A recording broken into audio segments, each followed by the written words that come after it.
ते जे पत्र आहे, मला असं वाटतं की अंतिम आठवडा प्रस्तावाचा मसुदा हा या पत्राच्या माध्यमातून त्यांनी दिलेला आहे. नेमकं कोणत्या गोष्टीवर फोकस करावं हे विरोधकांच्या लक्षात येत नाहीये. त्याच्यामुळे गोंधळल्यासारखी त्यांची स्थिती आहे. राज्यासमोरचे जे महत्वाचे प्रश्न आहेत त्याच्यावर सरकार सातत्याने काम करते आहे. शेतकऱ्यांचे प्रश्न असतील, शेतकऱ्यांना मदत देण्याचे प्रश्न असतील, कुठे अवकाळीचे प्रश्न असतील, कुठे त्या ठिकाणी दुष्काळाचे प्रश्न असतील, अशा प्रत्येक ठिकाणी मदत करण्याचं धोरण हे सरकारने सातत्याने घेतलंय. जी काही विकासाची कामं आहेत ती देखील अत्यंत वेगाने चाललेली आहेत. मोठ्या प्रमाणात राज्यामध्ये गुंतवणूक देखील येते आहे आणि विशेषतः मराठा समाजाच्या संदर्भात 10% आरक्षणाचा कायदा तयार करून राज्य सरकारने आणि विशेषतः माननीय मुख्यमंत्र्यांनी जो शब्द दिला होता तो शब्द देखील पूर्ण केलाय.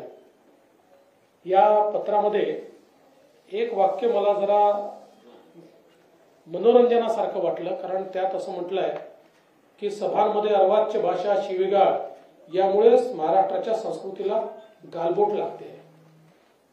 आता हे पत्र आमच्याकरता लिहिलंय की सकाळी 9 वाजता जे पत्रकार परिषद घेतात त्यांच्याकरता लिहिलंय, हा पहिला प्रश्न माझा आहे. त्यामुळे महाराष्ट्राच्या संस्कृतीची जर एवढीच तुम्हाला चिंता असेल तर एक पत्र त्यांना देखील द्या, जे कुठले कुठले शब्द वापरतात, काय काय बोलतात. आणि म्हणून मला असं वाटतं की आत्ताच्या परिस्थितीमध्ये विरोधी पक्षाची परिस्थिती ही एका निराशेतनं ते जात आहे आणि आम्हाला मात्र महाराष्ट्राला पुढे न्यायचं आहे. माननीय मुख्यमंत्र्यांच्या नेतृत्वामध्ये रोज नवनवीन विकासाची कामं आम्ही करतो, धरणं आम्ही पूर्ण करतो, रस्ते आम्ही पूर्ण करतो, पुलं आम्ही पूर्ण करतो. त्यामुळे लोकांचं जीवन सुकर होईल अशा प्रकारचं काम हे सातत्याने या ठिकाणी आमच्या सरकारच्या माध्यमातून केलं जात आहे. मी माननीय मुख्यमंत्र्यांचे याकरता देखील आभार मानेन की आजच्या मंत्रिमंडळ बैठकीमध्ये धानाला जो बोनस जाहीर केला होता त्या संदर्भातला निर्णय माननीय मुख्यमंत्र्यांनी घेतला आणि त्यामुळे धान उत्पादक शेतकऱ्यांच्या वतीने मी माननीय मुख्यमंत्र्यांचे अतिशय मनापासून आभार मानतो. अनेक निर्णय झालेले आहेत, मुख्यमंत्री त्या संदर्भात सांगतीलच. आणि मी या ठिकाणी आपले उपमुख्यमंत्री महोदय अजितदादा पवार यांना विनंती करतो की त्यांनी या वार्तेला संबोधित करावे. उपस्थित माननीय मुख्यमंत्री, उपमुख्यमंत्री, मंत्रिमंडळाचे सर्व सहकारी आणि पत्रकार मित्रांनो, दरवर्षीच्या प्रथेप्रमाणे निवडणुका ज्यावेळेस जवळ येतात आणि शेवटचं वर्ष असतं त्यावेळेस आपल्याला अर्थसंकल्प सादर करता येत नाही, म्हणून आपण अंतरिम अर्थसंकल्प दर 5 वर्षांनी सादर करत असतो. लोकसभेच्या निवडणुका होऊन तिथं नवीन अर्थसंकल्प त्यांनी सादर केल्यानंतर आपला अर्थसंकल्प साधारण जुलैमध्ये त्या ठिकाणी येईल. आणि म्हणून हे 4 दिवसाच्या अधिवेशनामध्ये साधारण एप्रिल, मे, जून, जुलै हे 4 महिन्याच्या खर्चाला मान्यता आम्ही घेणार आहोत. आणि ते घेत असताना हे मी पण आत्ताच पत्र वाचलं, कारण मी पण आज बाहेर दौऱ्यावर होतो, मी मगाशीच आलो आणि आता मला ते वाचायला मिळालं. खरं तर विरोधी पक्षाचं म्हणजे त्यांच्यामध्ये काही त्राणच राहिलेलं नाही. कुठलं तरी काहीतरी आरोप करायचे. त्याच्यामध्ये मी तर आल्यावर एक चौकशी केली महानंदच्या बद्दल. बघा, सातत्याने बोललं जातं की हे महानंद गुजरातला देऊन टाकलं, गुजरातच्या दावणीला बांधलं. महानंदची जागा पत्रकार मित्रांनो गोरेगावमध्ये आहे. ती आपल्या सरकारचीच जागा आहे, महानंदला दिलेली जागा आहे. अनेक महत्वाचे प्रकल्प काही काही वेळेस एनडीडीबी ही पूर्णपणे देशाची एक दुधामध्ये काम करणारी संस्था आहे. आणि मागे आपल्याच महाराष्ट्रातला जळगावचा दूध संघ हा एनडीडीबीने चालवायला घेतलेला होता. तो चांगला चालायला लागल्यानंतर पुन्हा तो जळगाव जिल्हा दूध संघाकडे आला आणि आता दुधा उत्पादक शेतकऱ्यांचे प्रतिनिधी तो संघ चालवतात. त्याच्यामध्ये जाणीवपूर्वक काहीतरी आम्ही महायुतीच्या सरकारच्या माध्यमातून वेगळं करतोय, कुणाला तरी कुणाच्या तरी घशात काहीतरी घालतोय, हे इतकं दादांत कुठे माहिती घेत नाही, काही करत नाही आणि उगीच उचलली जीभ लावली टाळायला अशा प्रकारच्या त्यांचा काहींचा प्रयत्न चाललेला आहे. त्याच्यात अजिबात तथ्य नाहीये. ही बाब मला आवर्जून आपल्याला सगळ्यांना सांगायची. मी करार केल्यानंतर अजून करार पण झालेला नाहीये. चर्चा झालेली आहे, सगळ्यांनी राजीनामे दिलेले. आता त्यांचा प्रस्ताव आल्यानंतर कॅबिनेट त्याच्याबद्दलची चर्चा करेल, निर्णय त्या बाबतीमध्ये घेईल आणि तो स्पष्टपणे आपल्या सगळ्यांनाच कळेल. पण याच्यातून कुठेतरी दूध उत्पादक शेतकऱ्यांच्यावर हे सरकार अन्याय करतंय अशा प्रकारची भावना निर्माण करायची, हे अतिशय चुकीचं त्यांचा आरोप आहे. हे पण मला या निमित्तानं सांगायचंय. आताच डीसीएम साहेब म्हणाले तशा पद्धतीनं खूप चांगले चांगले निर्णय आजच्या मंत्रिमंडळाच्या बैठकीमध्ये घेतले गेले. थोडंसं मधी पंतप्रधानांची कॉन्फरन्स एक होती, व्हिडिओ कॉन्फरन्स, त्याच्यामध्ये काही महत्वाच्या कार्यक्रमाच्यामुळं आम्ही तिथं हजर होतो म्हणून थोडं पत्रकार मित्रांना पण भेटायला आम्हाला उशीर लागला, नाहीतर आम्ही मगाशीच तुम्हाला सगळ्यांना भेटलो असतो. एकंदरीतच आता वेगवेगळे ज्या काही घटना आपल्या महाराष्ट्रामध्ये घडतायत, त्यांनी ड्रग्सच्या बद्दलचा उल्लेख पण पत्रामध्ये केला. मित्रांनो, पुण्यामध्येच नवीन आलेले सीपींनी त्याच्यामध्ये लक्ष घातलं, पोलीस यंत्रणेने लक्ष घातलं आणि 4,000 कोटी रुपयांचं जवळपास ड्रग पकडलं. अजून पण त्याचे धागेदोरे कुठपर्यंत जात आहेत ह्याचा शहानिशा तपास चाललेला आहे. कुठं लंडनला धागादोरा पोचला, पंजाबला धागादोरा पोचला, वेगवेगळ्या भागामध्ये ते धागेदोरे पोचले. त्याच्या संदर्भामध्ये एवढा आता तपास लागला, त्याचं कुठंतरी थोडंसं कौतुक करायचं सोडूनच द्या. परंतु एवढं कसं वाढलं, काय वाढलं, वाढायला नकोच. आपल्यामधली नवीन पिढी ह्याच्यामध्ये कुठंतरी त्याच्या आहारी जाण्याचं अजिबात काही कारण नाही. त्याकरता खबरदारी सरकार कुणाचंही असलं तरी घेतली गेली पाहिजे, हेही त्रिवार सत्य आहे. पण हे पोलीस यंत्रणा त्याच्यातनं सगळ्या गोष्टी अतिशय खोलामध्ये जाऊन करतीये. आम्ही तर त्यांना सांगितलेले, देवेंद्रजींनी काल पुण्यामध्ये आल्यानंतर त्यांना 25 लाखाचं बक्षीस पण जाहीर केलं. शेवटी चांगलं काम करणाऱ्याला एक शाबासकीची थाप टाकल्यानंतर त्यांना पण ग्रुप येतो, आणखीन ते जोमाने कामाला लागतात. ही पहिल्यापासूनच पद्धत आहे, परंपरा आहे. त्याच्यामध्ये काही नवीन सरकारने केलंय अशातला भाग नाही. पण त्याच्याबद्दल पण टीका टिप्पणी करायची, निव्वळ टीका टिप्पणी करणे एवढा एकमेव उद्योग हा त्यांच्याकडे राहिलेला आहे आणि त्याच्यातून सातत्याने काहीतरी गरळ ओकायची कामं चाललेली आहे. मी नेहमीच म्हणतो की सगळ्यांनीच एक भान ठेवून प्रत्येकाने आपापली स्टेटमेंट केली पाहिजे. सुसंस्कृत महाराष्ट्रामध्ये आपण सगळेजणच काम करतो, त्यावेळेस ती सुसंस्कृत महाराष्ट्राची परंपरा ही सगळ्यांनीच, आम्ही पण लोकांनी किंवा विरोधी पक्षांनी, सगळ्यांनीच, सर्वच राजकीय पक्षांनी पुढे पण चालवण्याचा प्रयत्न केला पाहिजे. त्याच्यामध्ये कुठं कोण चुकत असेल तर त्यालाही समजून सांगण्याचं काम केलं पाहिजे, असं माझं स्पष्ट या निमित्तानं मत आहे.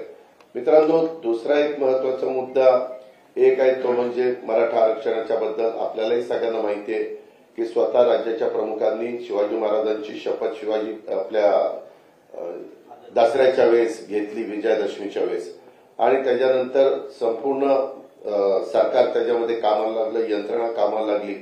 त्याबद्दल जास्त विस्तृतपणे मुख्यमंत्री महोदय बोलतीलच. परंतु एकदा याच्यातून मार्ग काढण्याचा प्रयत्न केल्यानंतर व्यक्ती कुणी जरी असली, प्रत्येकाला संविधानाने लोकशाही पद्धतीनं म्हणणं मांडण्याचा अधिकार दिलेला आहे, आंदोलन करण्याचा अधिकार दिलेला आहे, त्याबद्दल दुमत असायचं काही कारण नाही.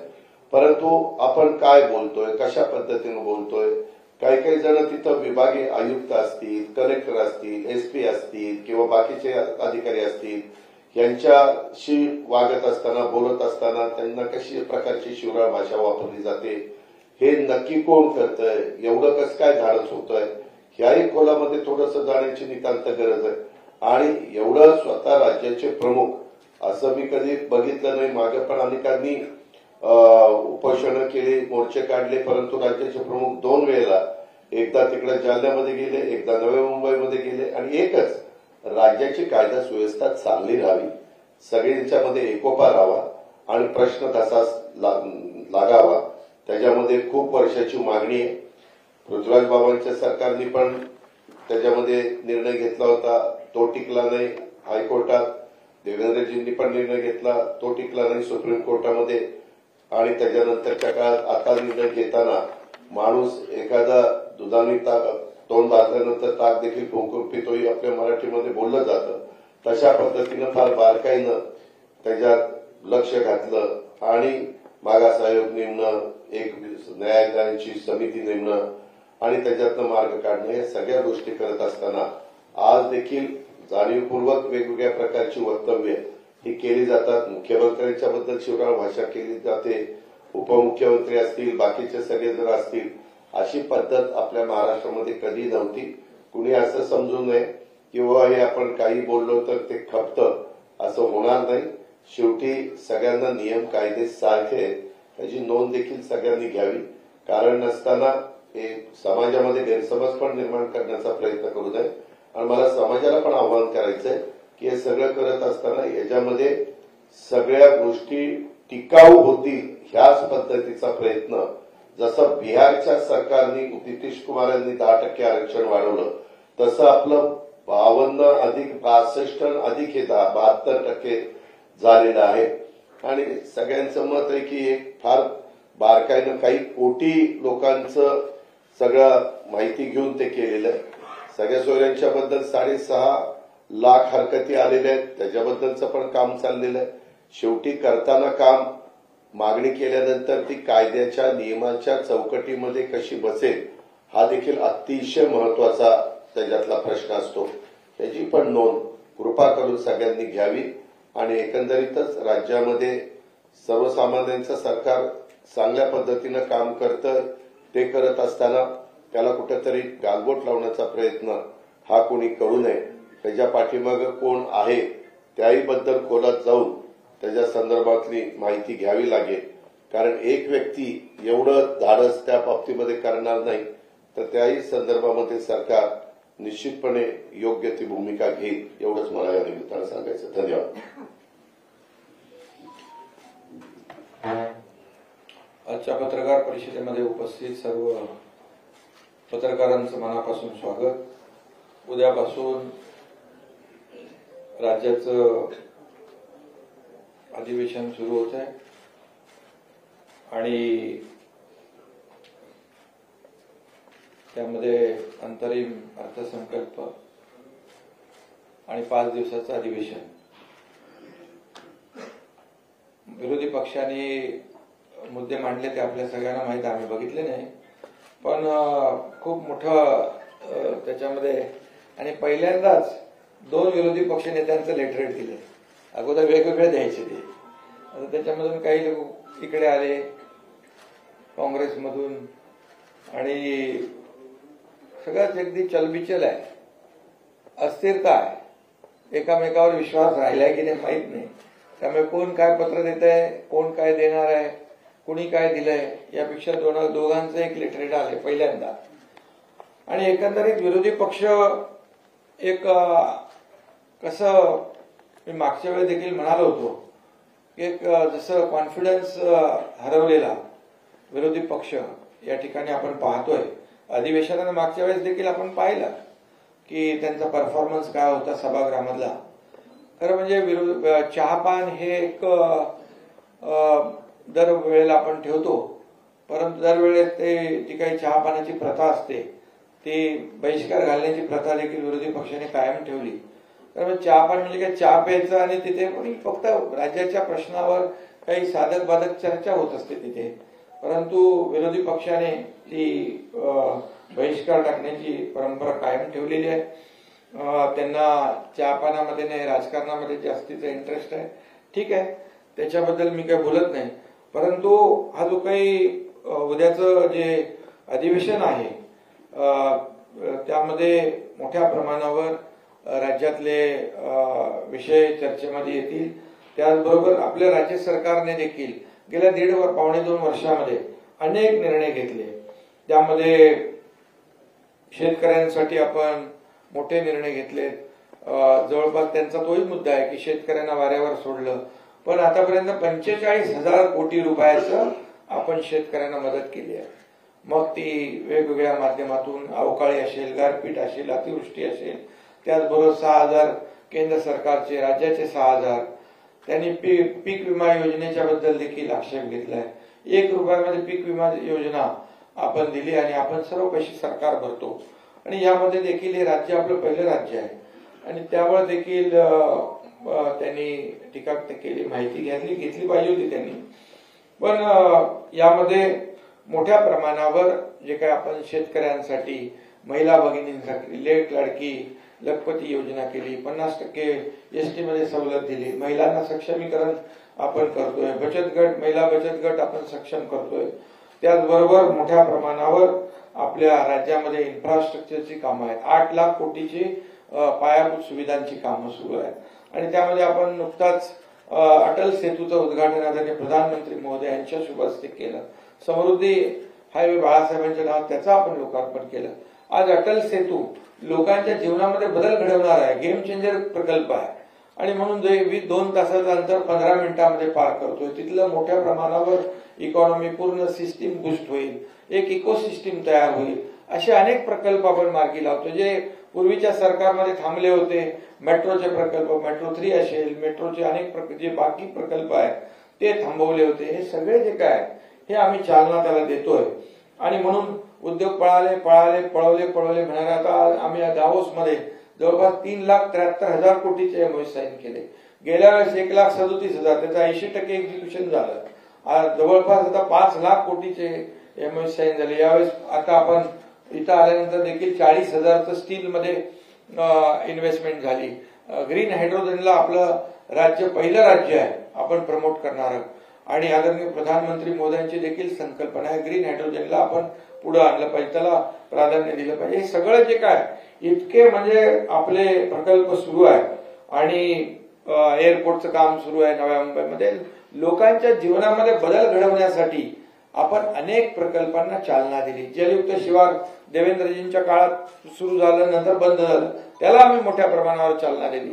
शेतकऱ्यांना मागेल त्याला शेततळं, ड्रीप इरिगेशन, या सगळ्या गोष्टी ज्या आहेत या आम्ही त्या ठिकाणी देतोय आणि याच एक पोटदुखी जी आहे ही विरोधी पक्षाला आहे. त्यामुळे त्यांना शासन आपल्या दारी एक लोकाभिमुख प्रकल्प कार्यक्रम आहे, तो लोकांपर्यंत जे आता घरात बसले होते, आम्ही तर शासन त्यांच्या दारी जातोय आणि म्हणून आज ही सगळी जी काय आहे ही जे मळमळ आहे ही मळमळ एवढ्यासाठीच की सरकार जोरदारपणे काम करते, सरकार गतिमानतेने काम करते, सरकार डबल इंजिनचं सरकार, केंद्र देखील आपल्याला सपोर्ट करते, मदत. आज आपण आरोग्याच्यासाठी मोदी साहेबांचं एक उद्घाटन आणि लोकार्पण देशातल्या प्रकल्पांचे होते. आपल्याही राज्यातले अनेक प्रकल्पांचं रिमोटद्वारे आरोग्य विभागाच्या लोकार्पण झालं, भूमिपूजन झालं.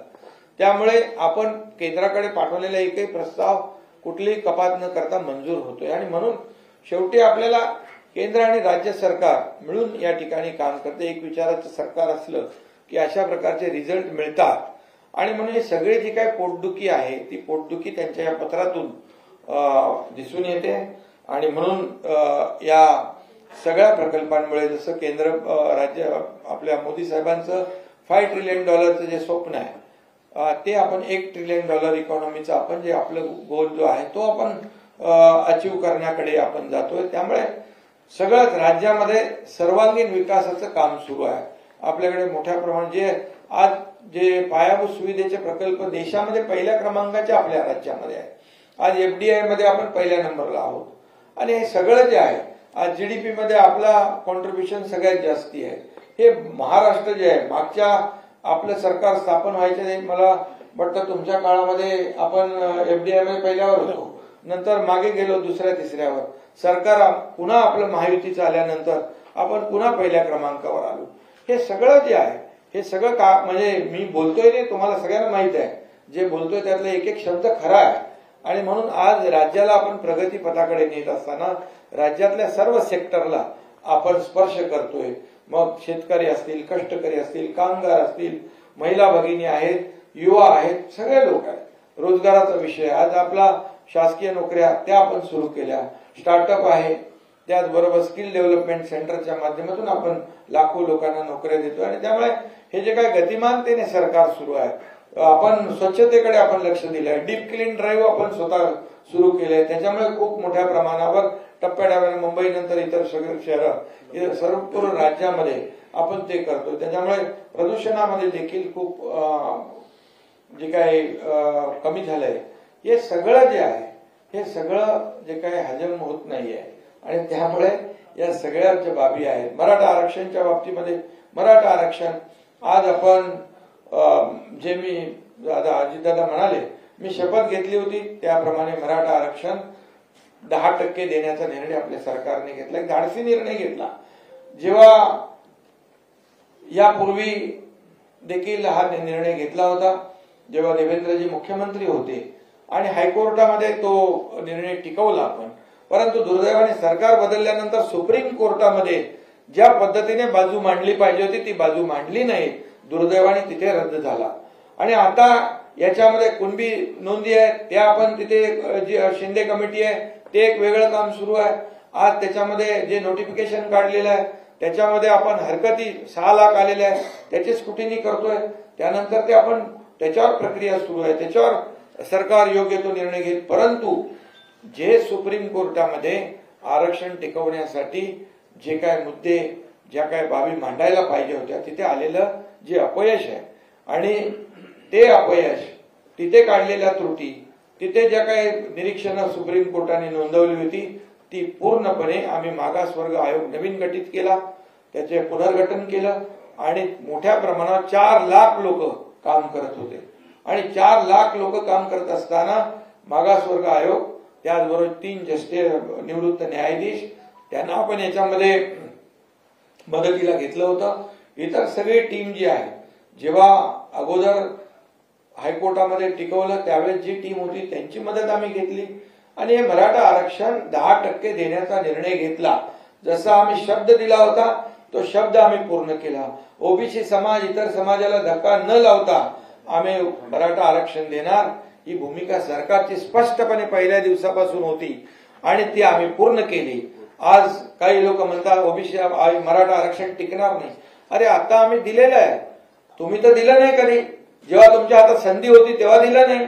मराठा समाजाचा वापर करून घेतला, नेते मोठे मोठे सर्व पदाधिकारी झाले, सत्ता आली, सगळं आलं, परंतु त्या समाजाला वंचित ठेवलं आणि आम्ही प्रामाणिकपणे दिलं.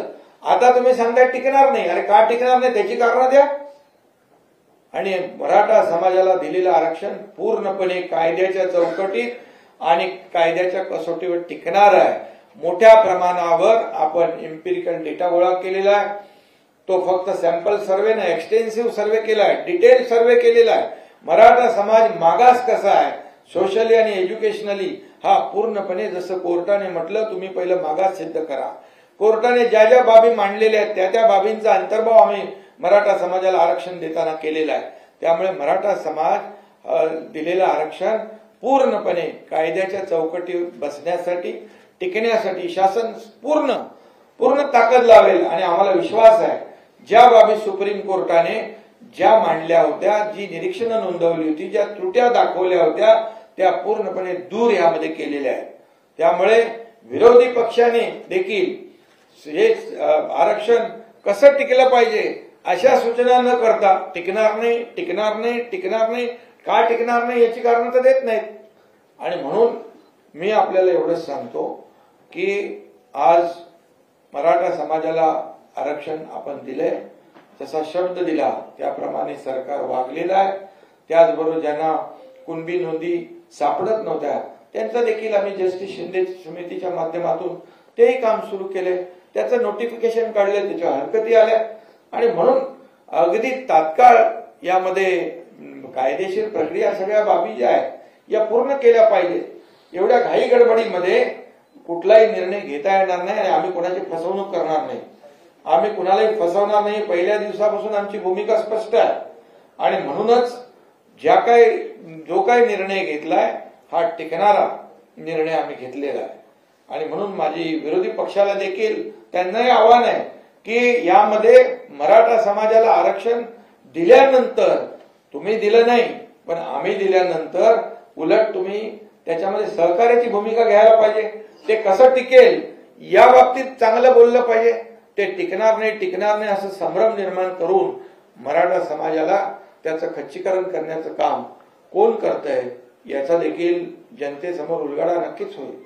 आणि म्हणून मी एवढंच सांगेन की आता सरकारने निर्णय घेतलाय. सरकारने निर्णय घेतलेला असताना यामध्ये टिकवण्याचं देखील जबाबदारी आमची आहे.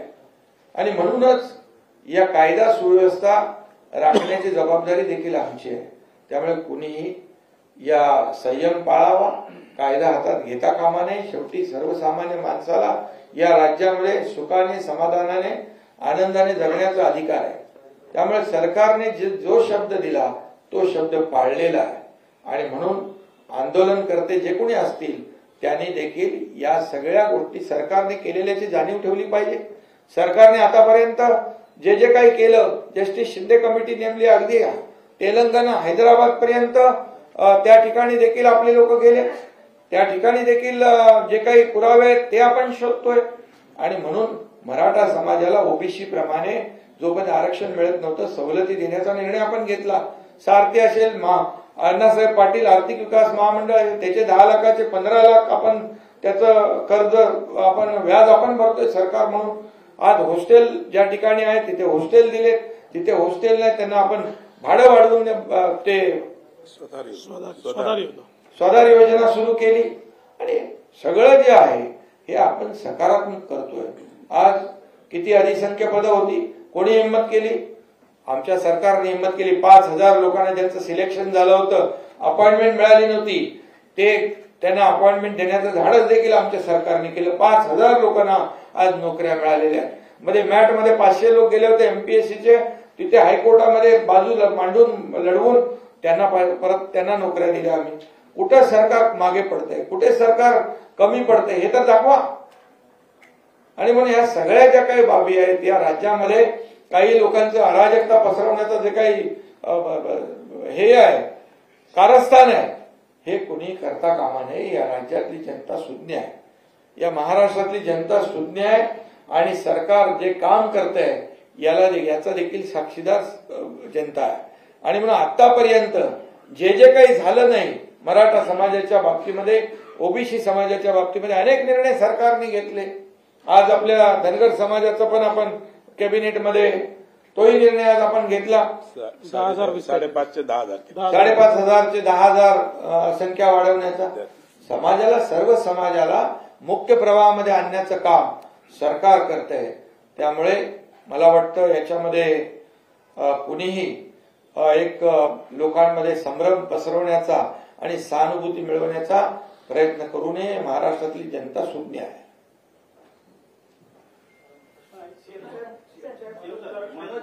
पाटील वारंवार त्यांच्या मागण्यांमध्ये बदल करतायत, नवीन मागण्यांचा समावेश करतायत. आणि आज त्यांनी दुपारी जे स्टेटमेंट केलेले असंसदीय शब्द काही वापरलेले आहेत त्यांनी, तर त्या संदर्भात आपली काय प्रतिक्रिया? दुसरं म्हणजे त्यांच्या विधानामागे विरोधी पक्षांचे नेते आहेत का? काही जणांनी आरोपी थेट केलेला आहे. शरद पवार साहेबांचं, उद्धव ठाकरेंचं नाव येत आहे, राजेश टोपे यांचं जे स्थानिक नेते जालन्याचे त्यांचे देखील नाव घेतले आहे. खरं म्हणजे मनोज जरांगे पाटील एक मराठा समाजासाठी एक प्रामाणिक भावना मनामध्ये ठेवून या लढ्यामध्ये उतरल्या अशी आमची पूर्ण भावना होती. आणि त्याप्रमाणे मग जस्टिस शिंदे कमिटी आम्ही केली. आतापर्यंत कुणबी प्रमाणपत्र मिळत नव्हतं, ते देण्याचं काम सुरू झालं. मग त्याच्यामध्ये त्यांची मागणी आली सरसकट द्या. त्याच्यानंतर मागणी आली सगळ्या मराठवाड्यात पुरती मर्यादित होती, त्यानंतर अख्ख्या राज्यामध्ये व्याप्ती वाढवा, ती आम्ही वाढवली. त्यानंतर सगळे सोयऱ्याची मागणी आली, त्याच्यावर नोटिफिकेशन काढलं, त्याच्यावर हरकती आलेल्या आहेत, त्या अद्याप त्याच्यावर प्रक्रिया सुरू आहे. त्यानंतर ओबीसी मधून द्या. अशा प्रकारच्या मागण्या वेगवेगळ्या वेळोवेळी बदलत गेल्या. आणि खरं म्हणजे आता मी स्वतः मुख्यमंत्री म्हणून त्यांना भेटायला जालना या ठिकाणी गेलो. किती आतापर्यंत किती आंदोलनं झाली, 56 मोर्चे झाले मुंबईमध्ये. ज्यावेळेस देवेंद्रजी मुख्यमंत्री होते 56 आंदोलन मोर्चे झाले, शांततेत झाले. अगदी कायदा कोणी हातात घेतला नाही, सगळ्यांनी त्याची वाहवा केली. मराठा समाजाचे 56 मोर्चे झाल्यानंतर कुठेही कुठल्याही समाजाला त्रास झाला नाही. परंतु यावेळेस काय झालं, यावेळेस कुठे आग लावली, कुठे काय केलं, दगडफेक झाली, कुठे काय, हे सगळं मराठा समाज हा संयमी आहे. मराठा समाजाने शिस्तीने आंदोलनं केलेली आहे, परंतु त्याला गालबोट लावण्याचं काम जे कोणी लोक करतात यापासून देखील मराठा समाजाने सावध राहिलं पाहिजे तरुणांनी. हे माझी सूचना आहे. आणि त्यामध्ये जरांगे पाटील जेव्हा मनोज जरांगे पाटील जेव्हापर्यंत या ठिकाणी लोकांसाठी काही प्रामाणिक भावना आहे अशा प्रकारचं त्याची भावना होती, सरकार त्याच्या बरोबर. मी जालनाला गेलो, नव्या मुंबईत गेलो आणि मुख्यमंत्री असताना मी कधीही इगो ठेवला नाही. परंतु आता जी काही त्यांची भाषा आहे ती भाषा राजकीय भाषा मला वाटते आणि त्याच्या मागे कोणीतरी बोलतंय, बोलवतंय अशा प्रकारचा वास येतोय.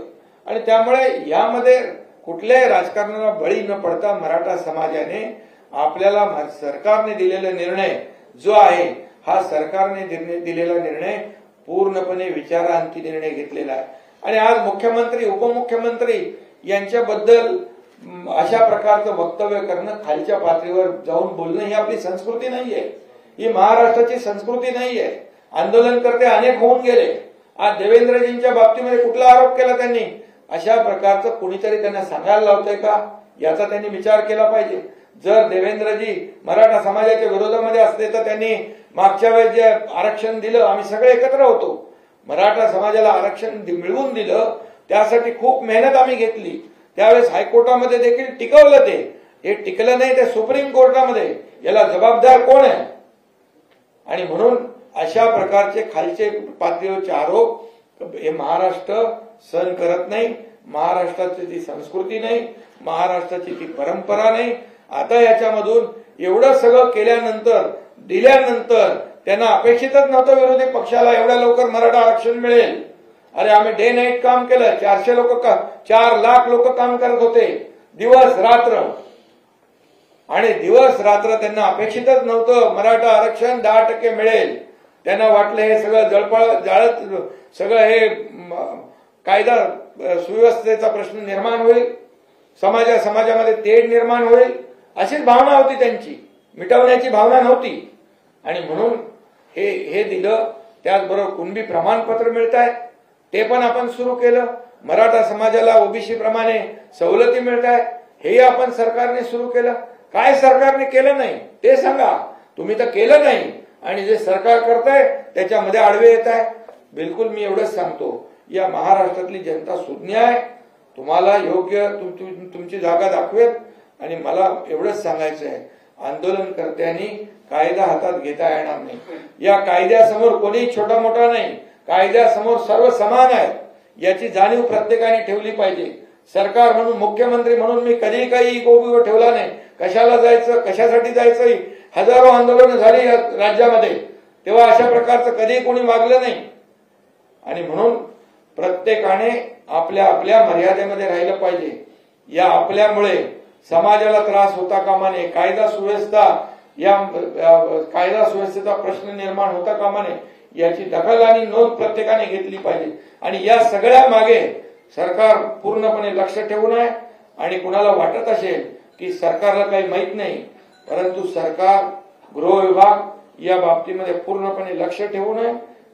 मी पुन्हा एकदा सांगतो, या राज्यातली कायदा सुव्यवस्था बिघडवण्यासाठी जे कोणी जबाबदार असतील त्यांना बिलकुल सरकार पाठीशी नाही, माफ करणार नाही.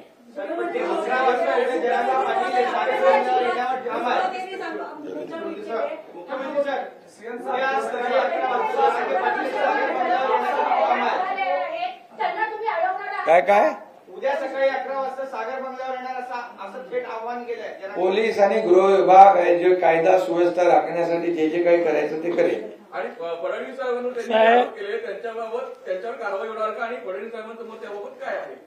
सर, अजून त्याला दोन एक प्रश्न आहे माझा.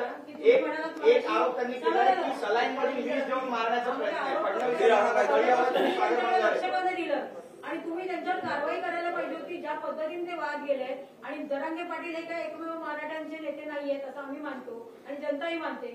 तुम्ही त्यांच्यावर विश्वास ठेवत इतका वेळ त्यांना सांभाळून घेतलं ही तुमची चूक आहे. आणि तुम्ही त्यांच्यावर आताच कारवाई करणार का हे सांगा. पहिल्यांदा तर सागर बंगला सरकारी आहे. कोणीही सरकारी कामाने कधीही सागर बगल्यावर येऊ शकतं, कोणाची अडवणूक नाही. दुसरी गोष्ट, जे माननीय मुख्यमंत्र्यांनी या ठिकाणी सांगितलं, कुठल्या निराशेतून ते बोलतायत, कुठली सहानुभूती त्यांना घ्यायची आहे याबद्दल मला कल्पना नाही. ते जे बोलले ते बिनबुडाचं आहे, धादांत खोटं आहे हे त्यांना देखील माहिती आहे. मराठा समाजाकरता मी काय केलं मुख्यमंत्र्यांनी आता सांगितलं आणि मराठा समाजालाही माहिती आहे. आज जी सारथी किंवा अण्णासाहेब पाटील आर्थिक विकास महामंडळ मराठा विद्यार्थ्यांना आणि तरुणांना आशेचं स्थान आहे, त्याची सुरुवात मी केली आहे. त्याच्या सगळ्या योजनांची सुरुवात मी केली आहे आणि त्याच्यानंतर माननीय मुख्यमंत्री महोदयांनी त्या सगळ्या योजना अधिक सुदृढ केल्या आहेत, त्या योजनांमध्ये वाढ केलेली आहे. मराठा आरक्षण मी हायकोर्टात देखील टिकवलं, जोपर्यंत मी मुख्यमंत्री होतो सुप्रीम कोर्टात देखील टिकवलं.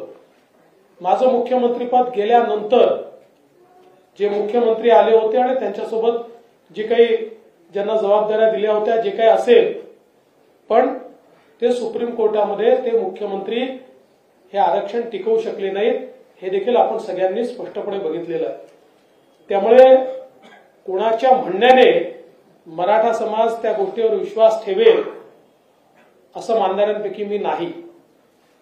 पण एक गोष्ट मात्र निश्चित आहे, जी स्क्रिप्ट आतापर्यंत उद्धव ठाकरे बोलत होते, ज्या स्क्रिप्टवर पवार साहेब बोलत होते, नेमक्या तशाच स्क्रिप्टवर तेच विषय जरांगेंनी का मांडावे असा माझ्यासमोर प्रश्न आहे.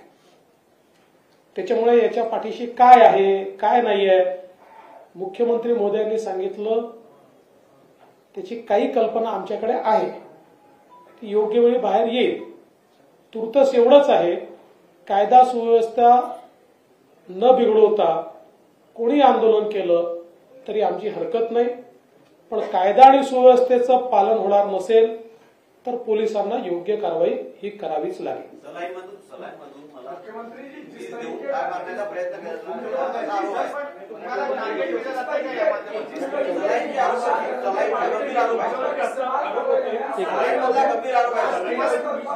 मी तुम्हाला प्रश्न विचारतो, सोडून द्या. तुमचा तरी विश्वास आहे का? मी तुम्हालाच प्रश्न विचारतो, सोडून द्या. तुमचा तरी विश्वास आहे का? अशा गोष्टीला उत्तर तरी द्यायच्या, तुम्हालाही समजलं पाहिजे. तुम्ही मला असे प्रश्न विचारता, मला तुमचं आश्चर्य वाटतं. मुख्यमंत्री किसानों का आंदोलन चल रहा है, तो दूसरी तरफ महाराष्ट्र में चुनाव सामने है, इसलिए आपको लगता है कि ये साजिश के तहत जो है जरांगे इस तरह से निकले हैं और क्या इसके पीछे कोई राजनीतिक साजिश आपको नजर आती है और आप जांच करेंगे? नहीं, इसलिए तो मैंने पहले कहा कि जब एक कार्यकर्ता के रूप में एक समाज के लिए जो लड़ता है न्याय दिलाने के लिए, तब तक हमने पूरा उनको सहयोग किया. क्या नहीं किया? हम लोग ने सब कुछ किया है. और अब जब उनकी बोली भाषा बदल गई है, जैसे डीसीएम साहब ने बोला कि जो शरद पवार उद्धव ठाकरे जो बोल रहे हैं वो वही भाषा बोल रहे हैं, इसका मतलब ये साजिश है. और ये साजिश का पर्दाफाश तो होगा. इसमें कोई कानून के सामने कोई छोटा बड़ा नहीं है. जब तक हम समझते थे एक ईमानदारी से लड़ाई लड़ रहे हैं, हम उसके लिए सब कुछ किया. मुख्यमंत्री किधर जाता है, कितने आंदोलन हुए आज तक. इसलिए अपने अपने सीमा में हर एक ने रहना चाहिए. सरकार सबका है और सरकार सबके लिए कर रहा है.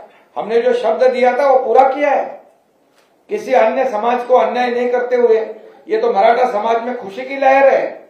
अभी ये बार बार ये मांग एक होने के बाद दूसरा, ए होने के बाद बी होने के बाद सी होने के बाद डी, वो सब देने के बाद फिर तो राजनीति की भाषा बहुत चालू हो गई. ये ऐसे कौन से देवेंद्र जी ने अगर मराठा समाज को नहीं देना होता तो उनके समय में मराठा आरक्षण कैसे मिलता? मराठा समाज को आरक्षण भी मिला, हाईकोर्ट में उसको वैलिड भी हुआ और सुप्रीम में जब गया तो मुख्यमंत्री कौन थे? 5,000 लोगों को नौकरियां देने की बात थी, तो यही एकनाथ शिंदे ने कहा था जो भी होगा उसका जिम्मेदार हम है, हम फेस करेंगे. 5,000 लोगों को नौकरी देने का हिम्मत हम लोग ने दिखाया है. तो जो बोलने वाले जो है उन्होंने सिर्फ मराठा समाज का इस्तेमाल किया है। अब जब दिया है तो बोलते टिकेगा नहीं। अरे क्यों टिकेगा नहीं, उसका तो रीजन बताओ। ये मराठा आरक्षण पूरा ऐसी तरह से दिया है कि जो सुप्रीम कोर्ट ने जो ऑब्जर्वेशन, जो त्रुटियां, खामियां निकाली थी उसे पूरा किया है। 4 लाख लोगों को काम पे लगाया था इसमें। हर जिले में, हर कलेक्टर ऑफिस में विशेष ऑफिस खोला था इसके लिए। और जो दिया है तो उससे पॉजिटिव बात करनी चाहिए। इसका मतलब राज्य में कानून व्यवस्था बिगाड़ना, ये सामने चुनाव देखकर राजनीति की रोटियां सेकना, ये लोग बहुत भली भांति जानते हैं। बहुत समझदार महाराष्ट्र की जनता है। ये उनको सही जगह दिखाएंगे। इसके पीछे जो भी साजिश है वो साजिश तो उसका पर्दाफाश तो होगा ही। लगातार जो भूमिका बदल रही है मनोज जरांगे पाटिल की, पिछले 3 महीने से आपसे लगातार मांग बढ़ती जा रही है। अब जब आरक्षण की मांग पूरी होती है उसके बाद राजनीतिक आरोप प्रत्यारोप शुरू हो जाते हैं, इसको कैसे? ये देखो, महाराष्ट्र की संस्कृति है। इतने निचले स्तर पर आरोप लगाना आंदोलनकारियों ने, ये शोभा नहीं देता। ये उनकी बोली नहीं है, ये और किसी की बोली है। और इसलिए मैं अभी भी कहूंगा कि उन्होंने इससे बलि पड़ना नहीं चाहिए, लोगों के बहकाव में नहीं आना चाहिए। जो लोग जो आज जिन्होंने इतने साल राजनीति की, जब उनके हाथ में था मराठा समाज को आरक्षण देना, तब नहीं दिया, वंचित रखा सबको।